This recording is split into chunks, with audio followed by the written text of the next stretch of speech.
Assalamualaikum warahmatullahi wabarakatuh. Selamat pagi anak-anak. Apa kabarnya hari ini? Alhamdulillah, luar biasa. Allahu Akbar. Nah, sekarang kita bertemu lagi di pembelajaran tematik. Sekarang kita akan belajar kembali. Nah, sebelum belajar, kita berdoa terlebih dahulu dalam hati. Berdoa dimulai. Berdoa selesai.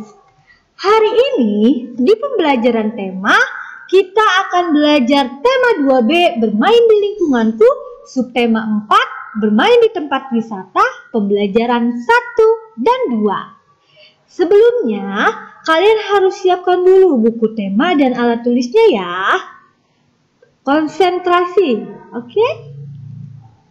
Nah, hari ini tujuan pembelajaran kita adalah menceritakan gambar tentang keragaman benda. Kita akan menghitung hasil pembagian dengan satu dan bilangan itu sendiri. Kemudian kita akan belajar menjelaskan ciri-ciri hiasan dari bahan alam. Kita juga akan belajar membuat pertanyaan tentang keragaman benda. Kita juga akan belajar menjelaskan aturan di tempat wisata dan di rumah. Nah, sekarang buka buku kalian halaman 87. Simak ya, Miss akan bacakan. Tony dan teman-teman sekelasnya baru saja berkunjung ke kebun binatang. Di sana, Tony mendapat banyak pengalaman baru. Ayo bacalah cerita Tony saat berkunjung ke kebun binatang berikut. Perhatikan tanda bacanya ya. Berkunjung ke kebun binatang. Pada hari Sabtu, Tony dan teman sekelasnya berkunjung ke kebun binatang. Mereka didampingi oleh Pak Guru. Hari itu sangat panas sekali. Tony mengajak Adi membeli minuman dingin yang dijual di sana. Setelah itu, mereka masuk ke dalam area kebun hewan. Mereka melihat berbagai binatang. Mereka mendengarkan penjelasan Pak Guru tentang hewan-hewan yang ada di sana. Setelah acara kunjungan selesai, mereka bersiap untuk pulang. Tony dan teman-teman merasa sangat senang karena mereka mendapat pengetahuan baru.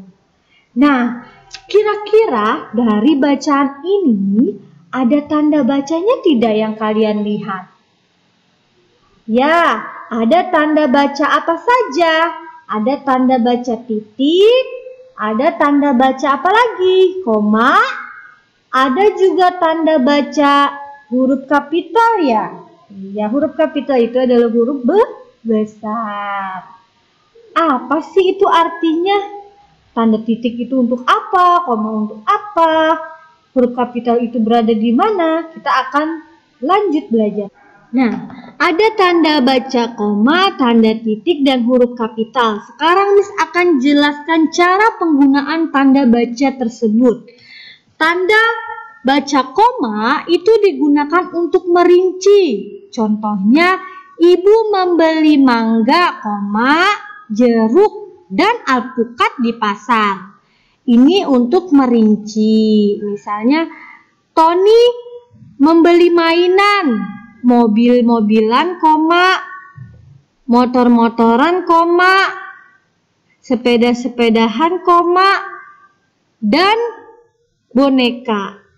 Untuk merinci sesuatu. Kemudian tanda koma juga digunakan untuk memisahkan kalimat yang setara. Contohnya, Tony ingin ke rumah Nina, koma, tetapi hujan.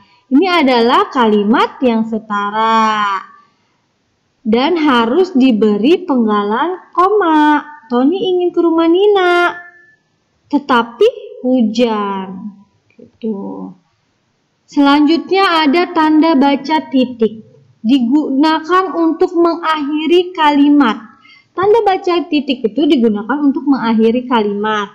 Contohnya, hari sudah sore, waktunya pulang, titik. Nah, di sini ya tanda titik harus digunakan di akhir kalimat. Jangan sampai lupa ya. Setiap di akhir kalimat berilah tanda titik.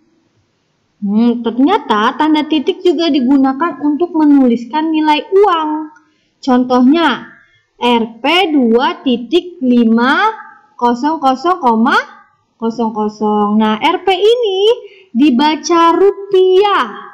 2.500 rupiah. Jangan lupa Rp tidak usah diberi tanda titik Rp titik angka 2, tidak usah. Langsung saja Rp angkanya berapa? 2.500,00. 00 ini desimalnya ya nak. Lanjut. Huruf kapital, cara penggunaan tanda baca. Huruf kapital itu untuk awal kalimat. Contohnya, cuaca hari ini sangat cerah. Titik. Aku berlibur ke Yogyakarta. Titik. Setiap di akhir kalimat diakhiri tanda titik dan di awal kalimat itu harus menggunakan huruf kapital. Nih, cuaca. Ini kan awal kalimat nih, C-nya. Berarti harus huruf kapital. Ternyata huruf kapital juga digunakan untuk penulisan nama orang, nama hari, nama bulan, dan agama. Contohnya, perhatikan.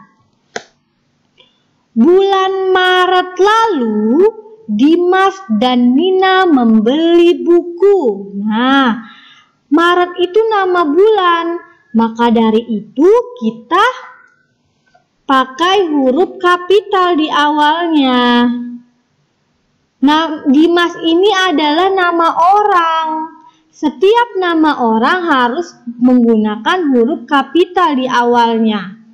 Nina ini juga nama orang. Maka dari itu diberikan di awalnya dikasih huruf kapital. Contoh yang kedua, hari ini adalah hari Jumat. Kenapa J-nya ini huruf besar? Kenapa ayo? Ya, karena dia adalah nama hari. Senin, Selasa, Rabu, Kamis, Jumat. Jika kamu mau menulis kata itu, di awalnya harus ditulis huruf kapital. Nama orang juga. Devi, D-nya huruf besar. Nuri, N-nya huruf besar. Bulan juga Januari, Februari sampai Desember itu menggunakan huruf kapital atau huruf besar. Agama juga, misalnya contoh kalimatnya, Miss Devi beragama Islam, berarti I-nya itu huruf besar. Miss Devi lahir di bulan Mei, berarti M-nya itu huruf besar. Hari kemerdekaan itu jatuh pada tanggal 17 Agustus. A-nya huruf besar. Paham? Oke. Lanjut ya. Menghitung hasil pembagian dengan 1 dan bilangan itu sendiri. Kamu buka ya nak, buku halaman 88. Kamu sudah mempelajari perkalian dengan bilangan 1. Bagaimana ya jika membagi bilangan dengan 1? Kemarin kan berapapun angka jika dikalikan dengan 1, hasilnya angka itu sendiri. 15 kali 1, 15. Nah, sekarang kita akan pembagian dengan bilangan 1. Petugas kebun binatang akan memberi makan jerapah. Petugas menyediakan 3 ikat dedaunan. Perhatikan. Petugas kebun binatang akan memberikan makan jerapah. Petugas ini menyediakan 3 ikat dedaunan, 1, 2, dan 3. Kemudian seluruhnya ini seluruh 3 ikat dedaunan ini akan diberikan kepada 1 kandang jerapah. Berarti semuanya ini akan diberikan kepada satu kandang jerapah. Berarti bentuk pembagiannya adalah 3 dibagi 1. Petugas kebun punya 3 ikat dedaunan dibagi ke 1 kandang. Jadi bentuk pembagiannya 3 dibagi 1. Berapa hasilnya? Bagaimana penyelesaiannya? 3 dibagi 1 sama dengan, berarti pengurangan berulang ya. 3 dikurang 1 dikurang 1 dikurang 1 sama dengan 0 sampai hasilnya 0. Ada 3 kali pengurangan. 1, 2, 3. Berarti jadi 3 dibagi 1 hasilnya 3. Nah, jika suatu bilangan itu dibagi dengan 1, hasilnya bilangan itu sendiri. 3 dibagi 1 hasilnya 3. 4 dibagi 1 hasilnya 4. 5 dibagi 1 hasilnya 5. 10 dibagi 1 hasilnya 10. Paham? Oke, pinter. Lanjut ya. Miss Devi ada soal di halaman 89. Ada 4 keranjang rumput. Rumput itu akan dibagikan kepada 4 kandang rusa sama banyak. Berapa banyak keranjang rumput untuk 1 kandang? Nih, Miss Devi punya 4 kandang rusa. 4. Berapa rumput itu kemudian akan Miss berikan ke 4 kandang rusa. Berapa sih banyak keranjang rumput untuk 1 kandang ini? Jadi masing-masing kandang dapat berapa rumput? Nih, 1 kandang kita coret, kita kasih ke kandangnya. 1 rumput kita kasih ke kandang rusa. 1 lagi kita kasih ke kandang rusa. 1 lagi kita kasih ke kandang rusa. 1 lagi. Sampai habis ya rumputnya. Sudah habis. Ternyata semuanya kebagian. Nah, berarti masing-masing kandang ini mendapatkan berapa rumput? Tuh, masing-masing kandang mendapatkan 1 rumput. Nah, bentuk pembagiannya berarti 4 dibagi 4. 4 keranjang rumput dibagi ke 4 kandang rusa. Bagaimana penyelesaiannya? Menggunakan pengurangan berulang. 4 dibagi 4 sama dengan 4 dikurang 4. Habis sama dengan 0. Jadi cuma ada 1 pengurangan. Berarti 4 dibagi 4 sama dengan 1. Jadi masing-masing mendapatkan 1. Paham? Bentar.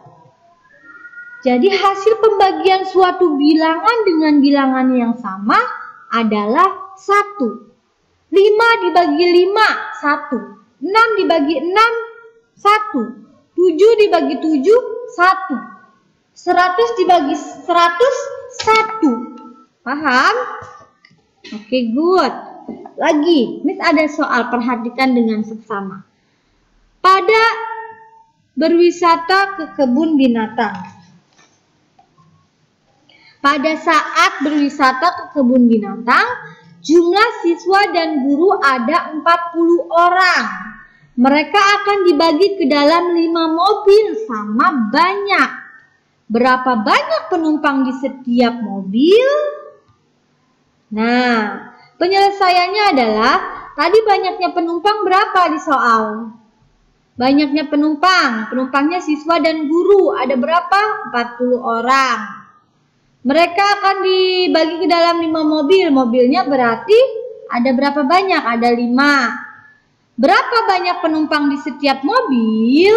Berarti 40 dibagi 5. 40 orang akan dibagi ke 5 mobil. Jadi setiap mobil ada berapa orang? 40 tulis di sini dibagi 5. Nah, 40 dikurang 5 berapa? 35. Dikurang lagi 5, 30. Kurang lagi 5, 25. Sampai hasilnya 0.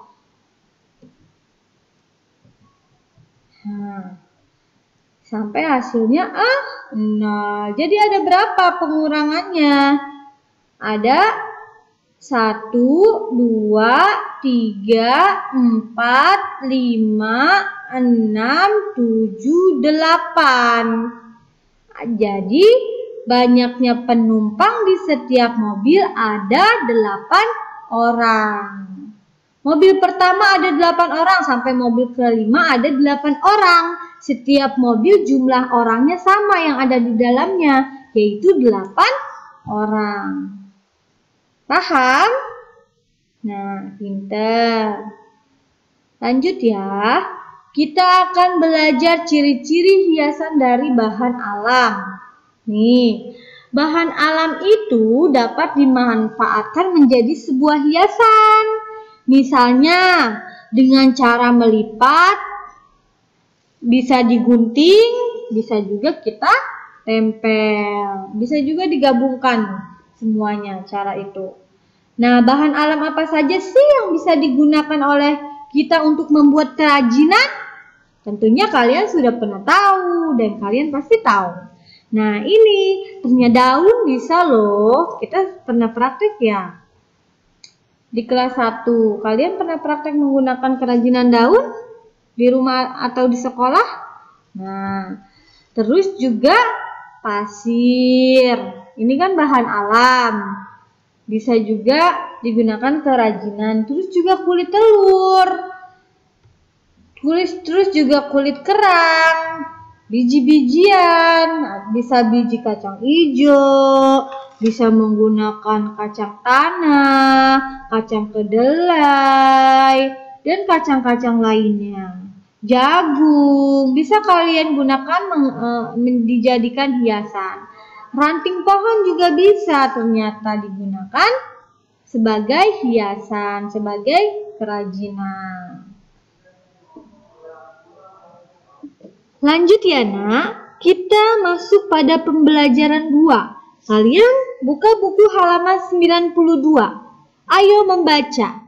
Selain berkunjung ke kebun binatang, Nina dan teman-temannya juga berkunjung ke agrowisata. Apa itu agrowisata? Agrowisata adalah sebuah aktivitas wisata yang melibatkan lahan pertanian. Nina dan teman-teman akan pergi berwisata. Mereka akan pergi ke agrowisata. Nina dan teman-teman berkumpul di sekolah. Mereka akan berangkat menggunakan bus. Sebelum berangkat, ibu guru memimpin doa. Di agrowisata, mereka belajar banyak hal. Nina dan teman-teman memetik buah-buahan. Mereka juga boleh makan buah yang telah ia petik. Ibu guru berpesan agar siswa menjaga kebersihan. Kulit buah semua dikumpulkan. Ternyata kulit buah dapat dimanfaatkan. Kulit buah manggis itu dapat dibuat jus. Kulit rambutan dapat dikeringkan, kemudian diseduh seperti teh. Ada juga yang dibuat kerajinan, misalnya kulit salak. Nah, dari bacaan ini ada sebuah pertanyaan. Yang pertama, Nina dan teman-teman berkunjung ke agrowisata. Betul apa salah? Betul. Yang nomor 2, Joni memimpin doa sebelum berangkat. Betul atau salah? Salah. Siapa yang memimpin doa? Kita lihat di bacaan ini. Siapa yang memimpin doa? Sebelum berangkat ibu guru memimpin doa. Ternyata ibu guru yang memimpin, bukan Joni. Yang ketiga, Nina dan teman-teman boleh memetik buah. Betul atau salah? Coba kita lihat di bacaan ini, yang mana? Oh, Nina dan teman-teman memetik buah-buahan, betul.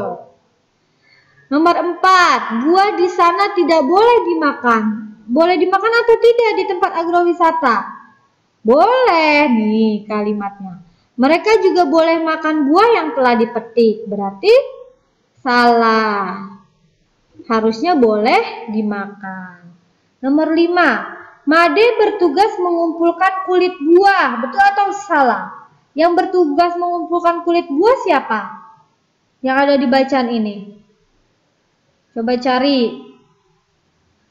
Nah, Bu Guru berpesan agar siswa menjaga kebersihan. Kulit buah dikumpulkan. Berarti yang bertugas mengumpulkan kulit buah ini semua siswa yang pergi ke agrowisata, bukan hanya Made saja. Berarti ini salah. Catat ya di buku kalian. Lanjut halaman 93. Aturan di tempat wisata dan di rumah. Nina dan teman-teman tampak senang. Mereka bisa berkunjung ke agrowisata. Sebelum berangkat menuju agrowisata, Ibu Guru membacakan peraturan terlebih dahulu. Peraturan itu harus dipatuhi oleh seluruh siswa. Seluruh siswa mendengarkan dengan baik. Nah, baca peraturan tersebut dengan suara lantang. Ayo kita baca bersama-sama. Peraturan berkunjung ke agrowisata. 1. Siswa berkumpul pada pukul 6 di gerbang SD Pelangi dan berangkat pukul 6.30. Yang kedua, seluruh siswa tidak diperkenankan membawa barang-barang berharga atau benda tajam. Yang ketiga, selama di perjalanan, seluruh siswa harus tertib dan tidak boleh membuat kegaduhan.